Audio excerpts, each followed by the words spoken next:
ایک انہوں نے کہا کہ زیادہ بہتر کس چیز کا ثواب ایصال کرنا ہے وہ عمل بتا دیں۔ دیکھیں سب سے پہلے تو اخلاص ضروری ہوتا ہے کہ اللہ تبارک و تعالی، یہ ہمیشہ یاد رکھیں کہ جب بھی آپ کو ایصال ثواب کرنے لگے وہ مردے کے لیے آپ نہ پڑھیں، اللہ کے لیے پڑھیں، یعنی رضا الہی مقصود ہو، ثواب کا حصول مقصود ہو، بس صرف اللہ ہی پیش نظر ہونا چاہیے۔ اس کے بعد آپ حسن ظن قائم کریں کہ اللہ تبارک و تعالی نے میری عبادت کو قبول کر لیا ہوگا اور اس پر اب ثواب کا ترتب بھی ہوا ہوگا۔ پھر آپ اللہ کی بارگاہ میں دعا کریں کہ اللہ تعالیٰ اس میرے نیک عمل کو قبول فرما لے، اور اس کا جو ثواب تو نے مجھے عطا فرمایا وہ میں نبی کریم صلی اللہ علیہ وسلم کی خدمت اقدس میں اور آپ کے وسیلے سے حضرت آدم علیہ السلام سے لے کر آج تک جتنے مسلمان دنیا سے پردہ فرما چکے، دنیا میں موجود ہے، قیامت تک آئیں گے، سب کے نام اعمال میں منتقل فرما دے۔ یاد رکھیں سب کو ملے گا اور مکمل ملے گا، ٹوٹ کے نہیں ملے گا۔ ہم بخل کرتے ہیں چاچا کو مل جائے، تایا کو، دادا کو، ابا کو، یہ بھی کوئی غلط نہیں کہہ رہا ہوں، لیکن بہتر ہے کہ سب کو کرے۔ تو سب سے پہلے تو اخلاص بہت ضروری ہوتا ہے۔ اس کے بعد میں چونکہ ایک علمی فیلڈ سے وابستہ ہوں اور میں اس کی اہمیت کو بہت اچھی طرح جانتا ہوں، اور میں اس پر کوئی ہمارے ساتھ مناظرہ کر بھی نہیں سکتا، انشاءاللہ نہ کرنے کی جرات کرے گا، کہ علم سے زیادہ انسان کے لیے سریع الاثر قبولیت کے اعتبار سے اللہ کی بارگاہ میں مقبول اور مقرب ہونے کے اعتبار سے کوئی شے نہیں ہے۔ لہٰذا میں یہ اکثر گزارش کرتا ہوں کہ آپ اگر کوئی اچھا دینی طالب علم ہے جو واقعی اخلاص کے ساتھ علم سیکھ رہا ہو اور وہ اچھے انداز سے دین کی خدمت کا جذبہ بھی رکھتا ہو، آپ اس کو عالم بنا دیں، مفتی بنا دیں، اس کا خرچہ اٹھا لیں اور اس کا ثواب فلاں کو دیں، تو یہ بہترین ثواب جاریہ ہے، بہت بڑا ثواب جاریہ ہے۔ اور اس کے علاوہ پھر آپ مسجد بنوا سکتے ہیں، مسجد کی تعمیر میں حصہ لے سکتے ہیں، قرآن پاک مسجد میں رکھوا دیں، اس پہ لوگ پڑھ لیں گے، کوئی سبیل بنا دیں جس سے لوگ پانی پیتے رہیں گے تو ان کو ثواب ملتا رہے گا۔ لیکن جو بہت بڑا ثواب جاریہ ہے جو آپ نے سب سے بہتر معلوم کیا، تو میرے نزدیک بہرحال علم کی خدمت ایک بہترین نیک عمل ہے اور اس کا کثیر ثواب ہے، اور اگر اس کو ثواب جاریہ بنا لیا جائے تو پھر یہ آپ کی نسلوں تک کو رنگ دے گا انشاءاللہ۔ ہو گیا ابو جان کا، یہ میں اس لیے ایسے پڑھ رہا ہوں، مجھے وہ رومن میں تھوڑی سی اسپیلنگ۔ معافی مانگنے کی مہلت نہیں ملی، اس کے بعد اب ہم ان سے کیسے معافی مانگیں؟ اچھا سوال ہے۔ والدین بعض دفعہ ان سے زیادتی ہو جاتی ہے اولاد سے ان کے حق میں، اور پھر وہ انتقال ہو جاتا ہے معذرت کی، تو وہ بڑا آسان حل اللہ کے نبی نے بتایا ہے کہ والدین کے لیے کثرت سے دعا مانگی جائے اور ان کے لیے ایصال ثواب کیا جائے۔ اور ایصال ثواب میں آج کل لوگ قرآن پڑھتے ہیں، وہ بھی ٹھیک ہے، نماز پڑھتے ہیں وہ بھی ٹھیک ہے، لیکن جو حدیث میں ایصال ثواب ہے نا جس کا زیادہ ذکر ملتا ہے وہ ہے صدقہ جاریہ۔ ایک صحابیہ تھیں، ان کی والدہ کا انتقال ہو گیا تو انہوں نے نبی سے پوچھا یا رسول اللہ ان امی توفیت عنی افاتصدق عنہا؟ قال نعم۔ یا رسول اللہ میری والدہ کا انتقال ہو گیا، کیا میں ان کی طرف سے صدقہ خیرات کر سکتی ہوں؟ آپ نے فرمایا ہاں۔ تو سب سے بہترین صدقہ جاریہ کیا ہے؟ اپنے ماں باپ کی طرف سے صدقہ کیا جائے، یعنی ایصال ثواب کا سب سے بہترین طریقہ کیا ہے؟ بولے نا بھائی، آپ پیسے خرچ کیے جائیں۔ تو اس لیے اگر والدین کی کوئی نافرمانی ہو گئی ہے تو اللہ سے گڑ گڑا کے بھی معافی مانگی جائے اور ان کے لیے مغفرت کی دعا کثرت سے کی جائے اور ان کے لیے صدقات و خیرات کیے جائیں۔ تو یہ انشاءاللہ اللہ کی رحمت سے امید ہے کہ وہ اللہ ان کو وہاں راضی کر دے گا اور جو ان کے ساتھ زیادتی ہوئی ہے اس کی انشاءاللہ تلافی ہو جائے گی۔ اور ایک اور بات نبی صلی اللہ علیہ وسلم نے فرمایا کہ جس کے والدین دنیا میں نہ ہوں تو والدین کے انتقال کے بعد والدین کے جو خاص لوگ تھے جن سے دوستی جاری تھی والدین کی، ان سے اچھا سلوک شروع کر دے۔ نبی صلی اللہ علیہ وسلم فرمایا جس کی ماں زندہ نہیں ہے وہ خالہ سے اچھا سلوک کرے، تو ایسا ہی ہوگا جیسے ماں سے اچھا سلوک کر رہا ہے۔ تو یہ باپ نہیں ہے تو چچا سے اچھا سلوک شروع کر دیں۔ سمجھ میں نہیں آ رہی؟ میرا خیال ہے آ رہی ہے۔ ابا نہیں ہے تو چچا تو ہے نا، ابا کے بھائی تو ہے نا، تو ابا کے بھائیوں سے اچھا سلوک کر دو، تو یہ بھی ایک کفارہ بن جائے گا اس کے لیے۔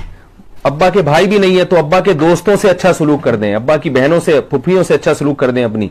تو کوئی بھی ابا کے قریب ترین جن سے ابا کو دنیا میں محبت تھی، ابا ان کے ساتھ زیادہ بیٹھا کرتے تھے، رشتہ داروں میں بھی بعض ایسے ہوتے ہیں نا جن کے ساتھ والد کو یا والدہ کو زیادہ لگاؤ ہوتا ہے۔ تو ہماری والدہ تھیں، جب ان کا انتقال ہوا تو ان کی ایک بڑی سہیلی تھی، بہت ہی زیادہ ان سے ہماری والدہ کی دوستی تھی، حالانکہ ہماری ان خاتون سے کوئی رشتہ داری نہیں تھی، لیکن ہماری والدہ کی بڑی اچھی دوستی تھی. میری والدہ بھی بوڑھی ہو گئی تھی, وہ بھی بوڑھی ہو گئی تھی, تو دونوں بوڑھے بیٹھ کے باتیں کرتے رہتے تھے. تو میری والدہ کا انتقال ہو گیا, اللہ تعالیٰ ان کی مغفرت فرمائے, ان کے درجات کو بلند کرے. تو اب وہ جو بوڑھی خاتون ہے وہ اللہ کی قدرت دیکھے, ان بیچاری کی بھی شادی نہیں ہوئی تھی پوری زندگی. تو وہ ساری زندگی ان کی بغیر اولاد کے ایسے ہی گزری. ان کے رشتہ دار بھی سارے مر گئے ہیں, کوئی یعنی کوئی بھی نہیں اب ان کا دنیا میں, اکیلی ہیں. تو وہ کیا کرتی ہیں, میرے بھائی ہیں چھوٹے, ان کے گھر آ جاتی ہیں. میرے بھائی رکھتے ہیں ان کو, کہتے ہیں جتنے دن آپ نے یہاں رہنا ہے آپ یہاں رہیں. تو وہ بڑے مزے سے رہتی ہیں. تو مجھے کسی نے فون کر کے بتایا کہ آپ کے بھائی کے گھر جو ہے نا وہ بوڑھی خاتون ہے, وہ آگے یہاں پڑی رہتی ہیں ہفتوں ہفتوں دو. میں نے کہا رہنے دو یار, ہماری والدہ کی سہیلی تھی. تو اب یہی ہم والدہ کے ساتھ جو ہے وہ ایک سلوک کر سکتے ہیں کہ بھائی چلو, ان کی جو سب سے زیادہ جنس خاتون سے دوستی تھی, تو اب ہم نے کیا کیا ہے کہ ان کو والدہ کے طور پہ ادھار لے لیا ہے. ٹھیک ہے نا, کہ بھائی چلیں جب تک یہاں رہیں آپ ہمارے گھر میں رہیں. تو میرا چھوٹا بھائی, اللہ تعالیٰ اس کو جزائے خیر دے, کیونکہ وہ والدہ کے گھر میں وہی رہتا تھا, تو وہ وہاں آ کے رہتی ہے. تو وہ بیچاری کا ہے بھی کوئی نہیں, تو پھر کبھی نکل جاتی ہیں تو پھر کسی اور کے گھر چلی جاتی ہیں, وہ رکھ لیتے ہیں. چلیں جی آپ ہماری چچی کی دوست تھیں, ٹھیک ہے نا. تو اپنے دوستوں کا جیسے خیال کرتے ہو, تو والدین کے انتقال کے بعد ان کے دوستوں کا بھی جملہ مکمل کیا کریں, خیال کرنا چاہیے. یہ بھی شریعت کا حکم ہے. ایک دفعہ کیا ہوا ہے کہ ایک صاحب آئے, میں ان سے بڑے پرتپاک طریقے سے ملا. ان سے حالانکہ میری اتنی اچھی دوستی, میں بڑا جب بھی جاتے تھے تو میں ان سے ملتا تھا, السلام علیکم. وہ مجھ سے کہتے تھے آپ ایسے کیوں ملتے ہیں؟ میں نے کہا آپ کی میرے والد صاحب سے دوستی تھی, آپ کی میرے والد صاحب سے دوستی تھی, تو میں اس لیے ملا کہ میں ان لوگوں سے اچھی طرح سے ملوں جن سے میرے والد اچھی طرح سے ملتے تھے. تو یہ رسول اللہ صلی اللہ علیہ وسلم کا حکم. من الشیطان الرجیم, بسم اللہ الرحمن الرحیم, اللہم صلی علی محمد وعلی محمد. مومنین کرام, مومنین کے بعض سوالات آتے ہیں کہ مرحومین کو ہم ایصال ثواب کیسے کر سکتے ہیں. سوالات جو آتے ہیں مومنین کے, یوٹیوب پر ہم کمنٹس میں جواب دیتے ہیں. دونوں چینل ہمارے جو ہیں وہ ایکٹیو ہیں, سوال کے جواب وہاں ہم دے دیتے ہیں.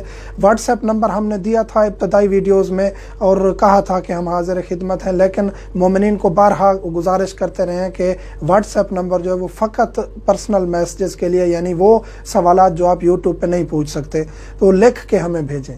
لیکن پاسداری نہیں کی گئی, مومنین کی طرف سے خیال نہیں رکھا گیا, کالیں کرتے رہتے ہیں, وائس کلپ بھیجتے ہیں, پھر ناراض بھی ہو جاتے ہیں کہ آپ ذمہ داری ہے ادا کرو.